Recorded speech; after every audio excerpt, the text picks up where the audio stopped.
Сегодня в Коми стартовал осенний призыв. В этом году из республики на срочную службу должны отправиться 3600 новобранцев. При этом треть из них до сих пор не найдена. Самая сложная ситуация в Воркуте и Ухте. Константин Куратов побывал в военкомате Северной Жемчужины. Илья Чупров к армии готов. В этом году молодой человек закончил колледж, сейчас решил отслужить. Было бы неплохо попасть в ВДВ. 2 августа у парня день рождения, аккурат в день воздушно-десантных войск. А вот Александр Голландцев получил отсрочку. Сейчас Саша студент аспирантуры и все свое время посвящает науке. Я в аспирантуре учусь. Но мне надо пройти комиссию все равно. Все призывники пройдут медицинскую комиссию, по результатам которой отберут годных в армию. Служить в этом году по плану военкомата отправятся около 600 ухтинских парней.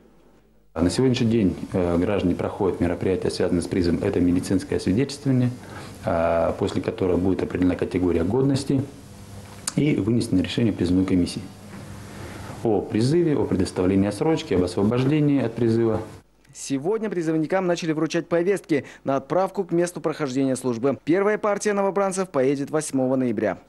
Надеемся, что вы не подведете наш город, нашу республику и будете служить достойно. Всего в этом году Ухтинский военкомат отправил 2500 повесток. Некоторые их не получили, например, сменили место жительства и не сообщили новые адреса в комиссариат. Кто-то и вовсе решил откосить от армии. Точное количество уклонистов подсчитают в конце призыва 31 декабря. В отношении самых злостных заведут уголовные дела. Константин Куратов, Тамара Иванова, Михаил Никулин. Телеканал Юрган, Ухта.